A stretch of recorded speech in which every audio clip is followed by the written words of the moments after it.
Hi everyone, welcome back to another episode of Roll for Initiative. Sometimes in a campaign, you're having a really great time, but you just want to try a new character, or maybe you want to give the character that you're playing a little bit of a rest, but we certainly don't want to kill them off or have something awkward happen to them or something that just doesn't make sense in the storyline of the campaign. So this time on Roll for Initiative, we're going to talk about retiring our characters. I'm going to talk about my character, Tala. And I'll talk about my character, Bolger, who were both in the same Shadowrun campaign. And then we also talked to a couple of our gaming friends, Brent and Steven, who are going to tell you about their characters that they retired. So the character that I retired was Tala. She was a mage in the Shadowrun system. The reason she got into Shadowrunning was to pay off a debt she had acquired due to gambling. I really enjoyed the character. She had the trickster mentor spirit. She was just a very fun, playful character. Through our campaign, the people that she owed her debts to actually kind of disappeared, partially due to her. So I was having difficulty playing her as a character because she really didn't have a reason to continue running. I brought this up with my GM, and it was something of I could either come up with finding a new story, finding a new reason for her to continue running, or retire the character.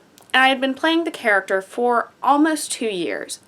I really enjoyed her, but I kind of wanted to move on to the next thing. Actually, this session that I brought it up, we ended up having a really great opportunity where the group had gotten detained by a AAA corporation and were given the option of you either go do this job for us or we lock you up indefinitely. And because of a bunch of things that had been happening for her, she actually chose the option of getting locked up. She was not trusting the rest of her group as much. There were a lot of personal things going on that she needed to figure out before she was kind of ready to go out into the world. I was really happy with the way we retired the character because it does allow me the option to return to playing that character. I just have to let my GM know with enough advance time that he can figure out either how she gets out of prison or plan a prison break for our group to run, which I think would be really fun.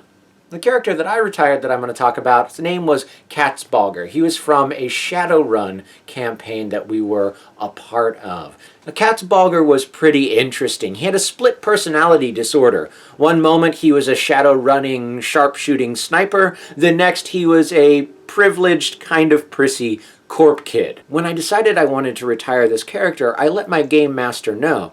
And through a series of situations, it ended up that Bolger was punched in the face by an orc and knocked unconscious. However, when he woke up, he was firmly back in his corp kid personality. And I played an entire session as the corp kid, which was really pretty fun in and of its own right.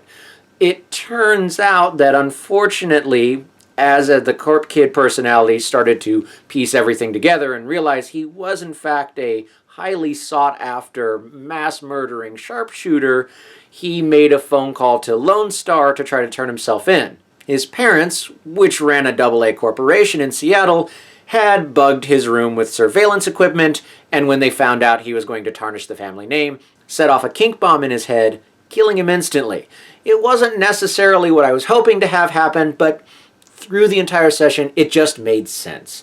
So I was a little bummed that Bolger was retired permanently, but it made sense and I had a lot of fun. My name is Brent. I played in the Pathfinder system with a character named Lorris, and he was an elven ranger. What made him extremely unique is also the reason why I no longer use him, in that he did not have a tongue. He had to write out everything, and often by the time I wrote anything out, everyone had had the conversation and we're moving on. Lorris was really interesting and fun for me to play because I actually made a really in-depth backstory for him, where he was part of this cult or sect of a deity that required silence. It was a lot of fun because the whole tongue being cut out thing was part of that sect. It wasn't like this was a curse. It wasn't like someone did this to him when he was a child. He chose this in adulthood to become silent, and he would become a watcher of the world, a protector of nature. So the reason I no longer play him, the reason that I retired him and didn't want him to just die, was I felt like I'd fleshed him out so much in this world.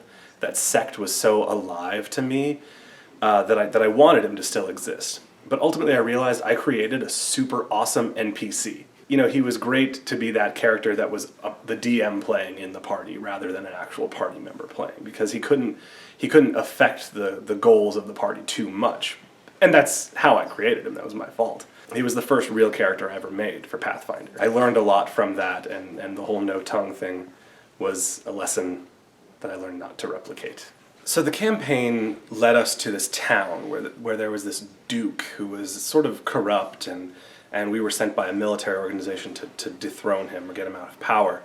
And that was like this huge coup at the end of a series of battles and wars, and so we get in, and I get captured, and it winds up working out. We get the town guards to work with us, but after that event, there was a time jump in our campaign, and I realized that was an opportunity for me to sort of let Lorris go off and do his own thing. And so after talking with my DM for that particular campaign, you know, we set it up, and I wanted him alive and a part of the world, and some of the things that I had set up with that sect actually aligned with what the DM wanted. So I think it was something like 6 months later in the game, I started up as a new character, and through a chain of events, we met up with Lorris. One of the solutions I'd come up with for the not talking was that he became an avatar for his god, who gave him his speech back to communicate to people the message of that particular god. And when he came back as an NPC, that is what the DM did. He brought him back as an avatar for that god. And actually in that particular campaign, that's the last thing we did, was we met my old character. And so that was a lot of fun for me, because I got to see sort of some of my ideas coming to life in this way, and I'm excited to see where that goes. The character that I'm going to talk about her name was Gondra. She was a female sorceress in Pathfinder. She wanted to become undead. She wanted to be a lich. We got to the progression in the story where she had the choice where she could either kill the party and become a lich or help save the party. So what ended up happening is, because as a group game we wanted everybody to enjoy the game, we set it up so that I would betray the party, but she would die by a paladin at the same time. So she died, and everybody was also saved. I wanted to stop playing her because she started becoming more of a hassle than fun. Because she started being, well, every time she turned around, she was at odds with the party who wanted to do the right thing or save people, where she was just interested in taking what she needed so she could become this lich. So I talked to the GM offline, said, hey, how can we do this but make it impactful for the story, not just to make her disappear? We worked together to find a way that the character herself, what she did, brought notoriety to herself.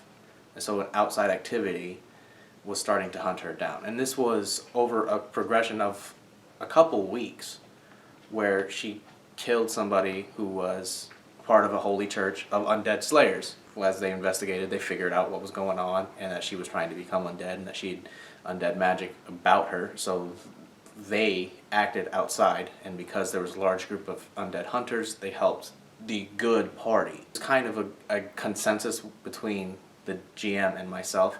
I didn't know exactly how she would retire. I didn't know if she would die, if she would get away, and that was decided in the game.